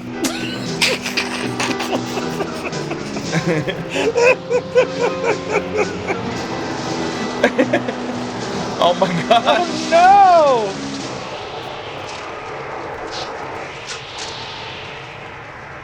Yeah, it would make sense just to cut his hair hyper short. Yeah. Shave his head and give him a day. I mean, I guess the idea, if they did that, it would grow back even faster, maybe. I don't know. But he was mortified. He was crying. He was so upset that his head was shaved. Mm-hmm. Sorry. I mean, that's the point I'm trying to make. Is it's not that bad. I was When you're saying, an 8-year-old or it whatever. It should have happened to the girl. It's on me. Thanks. No, it's on me now. If it happened to the daughter, it would be different. A bald girl, would be a little more traumatic than a bald boy. Sure. And then eventually he gets a toupee. Remember, Right. she glues the toupee on, and at soccer practice, the bully rips off the toupee. What a little jerk. Yeah. Or what a big jerk. He was the tallest kid there. So. Yeah. So this kid is he's crying, and he's a great actor. Yeah. And he's so upset that he has no hair that he goes for the peanut butter solution, brought to him by the ghosts of burnt up winos. Winos that died in a house fire. That are then exploited by a talentless French art teacher to exploit child labor for his own self-gratification, to create magical paintings that he could jump into. That is another thing when we're talking about stuff that it's a tale as old as time. That is another thing, though. We're talking about stuff that we don't really see in the movie. We just have to kind of guess or infer. There's no setup to kids missing from the school.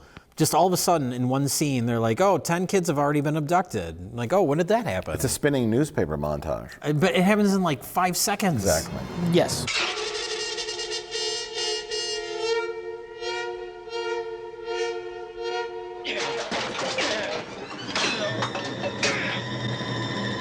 What? What?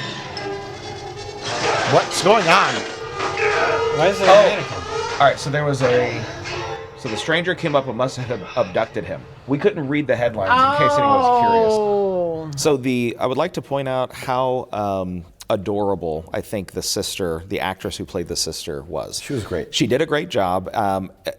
She did such a great job of taking over a sort of symbolic mother role that I was assuming that the mother was dead. They kept saying that the mother was on a trip. Yeah. The mother was in Australia to attend to something else. I can't remember. The mother's mother or father died. Had died or was sick, and she had to sell the family home. She was, okay. They were hanging the mother thing over our heads so much. I swear to God, I thought the mother's dead body was going to be the thing he saw in the house that made him lose his hair. Yeah, that would have made a lot of sense. I mean, it would have been tragic. It would have been horrible. Yeah, but it also would have explained. But it wouldn't have been surprising in this movie. When the father was painting her dead body, it got super dark and it's psycho. No, hey, you never know. It's Canada. You never know what those creeps are going to come up with next. Wait. What? Why would the senor sell the then enchanted paintbrushes in a local store if he had the monopoly on making enchanted magical paintings himself? Right. Because the assumption is that everybody now has a magical brush who bought this. Yeah. And they're only for $20 a piece. But I thought it was just that the hair that the child was growing was so luxurious and fine that it would make for great brushes, and the senor was selling them for just pure profit. Yeah. But if he was truly using them to make magical paintings, to sell to his brother, or to give to his brother to sell as an art dealer, or to fulfill his own artistic expression, why have a child slave labor assembly line producing thousands of them while making others available to create the same exact magical paintings? He's feeding the competition for only $20 at the time. It doesn't make any sense. Both plots are contradictions. They are. Yeah. That's a good point. Pick a theme. He's a fraud who wants to be seen as somebody who's As an talented, artist. Yeah. or he's a fraud who just wants to make a quick buck. And pick a lane. Both are in there. Yes. And they don't belong. I'm just trying to say it's a bad plot. This movie's, if you haven't noticed, Mike, this movie's a little weird. Just a little weird. Put that on your head? Does it hurt? No, but it's dangerous. Let me try it. Why? You don't need it. You got lots of hair. Sure, but what? Are you crazy? No, get out of here and let the guy do what he's got to do. I'm just kind of feeling creepy. A little bit. That's the one thing I remember from seeing this movie as a kid. Was the you see that shot of the pubes growing out from under his pant legs or his pajama pants. That image is in my brain. I forgot that it's resolved so easily. With anger. Which is just his pubes continue to grow. We have an uncomfortable scene in the bathroom where the main kid is like, "Oh, I grew my hair back using the peanut butter solution," and his little friend Short Round is like, "I want to use it down there." And it's like, why is this in the movie? Mm-hmm. But I guess he does. Directed by Bryan Singer. Fortunately, we don't have a scene of him applying the peanut butter solution. But it starts growing and growing, and then he just yells at it to stop. Stop. I said stop. Stop growing right now. And it stops, and that's the end of it. Yeah.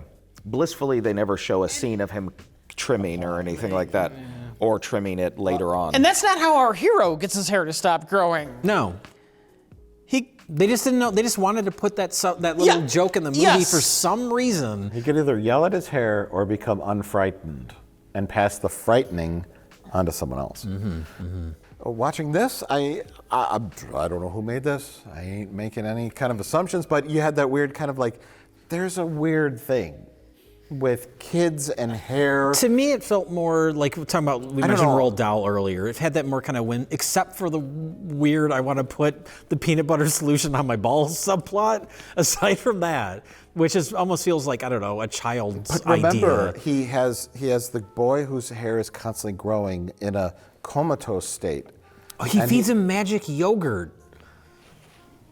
Victor Magic yogurt. That's what I'm saying is magic sedative yogurt. Yes, it's just a dusting. It's a light dusting of creep and kitty creep. Yeah. Just enough to give it a little flavor. Would you say a powdering of kitty creep?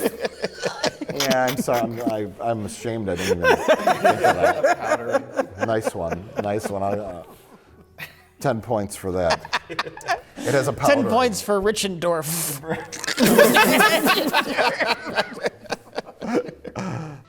The cigar tells me they're making wonderful pictures. Disgustingly beautiful. Your dad would puke. Oh, snap! Shots fired. Savage!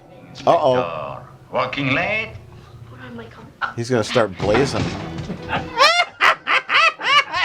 That's how this movie if ends. everyone just dies? I blame the kids, ironically good. I blame the kids' ironically good acting for the movie being creepy. Oh, okay. Yeah. Wow. Yeah, I would agree with that. The last half of that sentence really saved the first half of it. Because when you first, oh my God, I did not expect. I blame the kids, actually. It's victim blaming. Oh, God. Don't blame the kids. They just wanted to be kids, and they got caught up in this whole hair growing scheme. And are we to assume that he fucked up the formula? Yeah. I think he used too much peanut butter. He used too much peanut butter, and that's why his hair That's kept established growing. very clearly. Yeah, okay. Because he puts it on, it's too liquidy and it drips, and he's like, I got to thicken it up.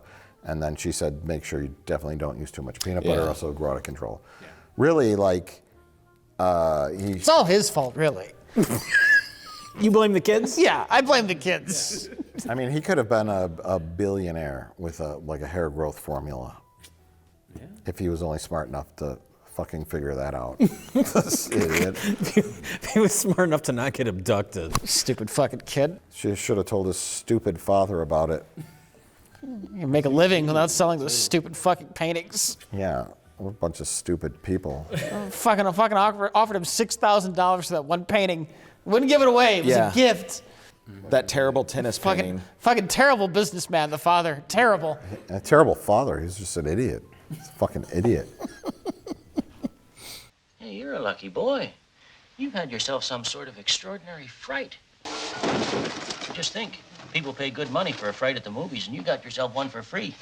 Right? But at the end of the film, we get to see, to our pleasant surprise, a taxi drives up in front of the house, and out steps somebody who we all thought were dead. We all thought was dead. All thought were dead. And suddenly the mom steps out. She's got a big smile on her face. She's back from resolving whatever issues in Australia, and she's alive. Mm-hmm. Life can get back to normal. Yeah. Yeah. It's a happy ending. And she just very calmly says, "What happened to your hair?" That's the first thing I thought of. I'm glad it was brought up. Yes. Well, how could it not be? He looks like Fabio. Sorry. Rich, what are you doing? I tried the peanut butter solution. I didn't see. Did that just happen off camera and it wasn't addressed and we didn't explain it? No, it wasn't addressed. We didn't explain it. Oh. I've learned a lot from Best to the Worst. So you had the fright for the last 15 years?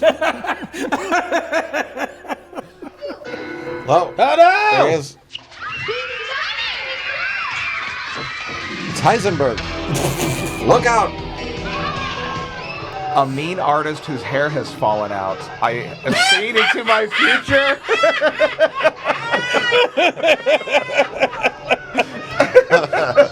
Oh my God! Is this triggering for you? It is. Freddie? You do use child labor to help you do your comics, all the right? time. All the time. So these are our films, an eclectic and strange combination of movies we watched tonight. But Freddie, what is your pick for Best of the Worst?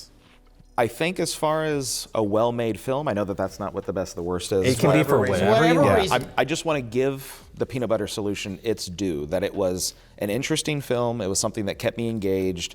The acting was good. The ideas were original and unusual. But I think the movie that surprised me the most, that I enjoyed the most as far as to make fun of, is actually I enjoyed Blazin' the most. To me, it's the best of the worst. It had a ramping up of more and more competent and then actually good action from Eggman, who I actually didn't think would be capable of doing that, and he was quite nimble, quite agile, very skilled. Some interesting shots in the shootouts. An awesome shot whenever Lucille Bluth gets kicked through a stack of boxes. That was an incredible shot. I couldn't get over it. I wanted to see that over and over. So, I'm picking Blazing. Blazing's my choice. Blazin'. What did I say? Blazing? You said Blazing. There's no G there. I apologize. Please forgive me. Mike? Blazing.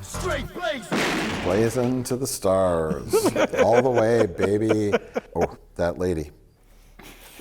I'll never forget her. She's not chewing the scenery, she's devouring it. She is the scenery. She is the scenery.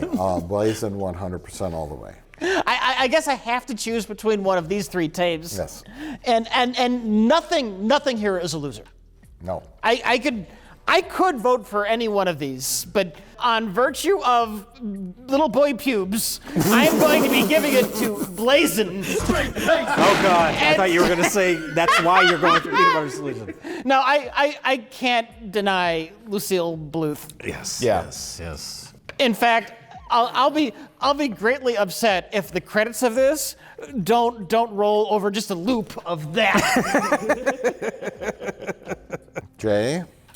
It's rare that we watch 3 movies where I think all 3 of them are pretty great. Mm-hmm. It's usually like, one's pretty good, one sucks. One's very dismissible. And it's okay for a best of the worst movie. It's okay. I enjoyed all 3 of these. It was a very, very enjoyable afternoon of watching crap.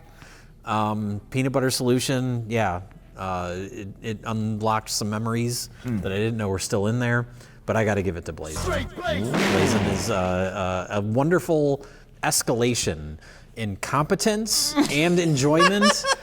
It just gets better and better every scene. And so by the end, it's just, it's magical. Yeah. I want to see a remastered 4K version of Blazin'. Somebody needs to clean this up Clean and put it it up, out. clean it up, and get it out there. This is a cult classic in the making. Yes. Blazin' 24/7, baby. A unanimous vote. Unanimous, yeah. I feel like it's been a while since we've had a unanimous. We're always kind of like on different wavelengths with these things. That's Fat Joe. Get behind this. Get behind this push. Crowdfund a sequel. Yeah. As long as Lucille Bluth is still around. Blazin' 2, The Return of Lucille Bluth. Yeah, we don't know what happened. That's true. She could be alive. She could be the one who survived. They need to CG like Greedo, her head moving at the last moment. They cut to black. It might have just ended with her just simply killing her daughter and walking out of there with the disc. Yeah.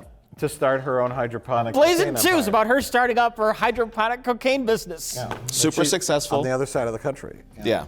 She didn't need any backers. She realized she actually had a lot of money herself. She didn't need anything, so she just does it herself. And literally, everyone is dead, so nobody knows anything about her. Right. Start anew.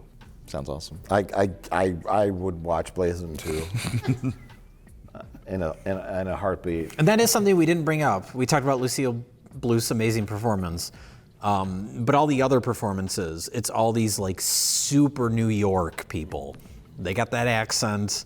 And so I was assuming that actress, because she was only in 4 movies, but she is a born performer. So I'm assuming she was like a theatrical stage actress more than a film actress. I'll do a little looking up on her and her history, but I would rather her be an enigma, a mystery. Sure.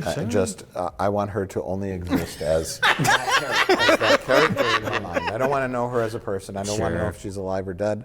I don't want to know anything. I just know that she gave the best performance in any film I've ever seen. The appropriate amount of scenery chewing to the exact precise degree of cheese and excess. And intensity. And intensity to perfection. Yeah. And that performance needs to be preserved and not allowed to rot on old VHS tapes. In a forgotten movie, it needs to be cherished for generations to come. It's I assume you guys agree with me. Well, the thing about it is that you're underselling. I mean, really, her performance. she certainly wasn't underselling it. Maria, get me a drink! I'll be greatly upset if the credits of this don't roll over just a loop of that.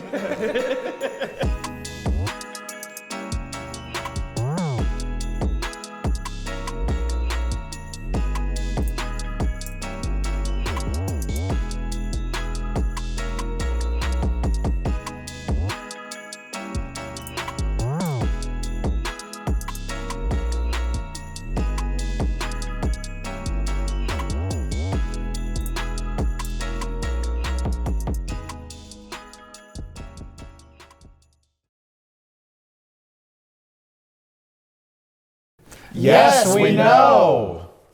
We did it on purpose.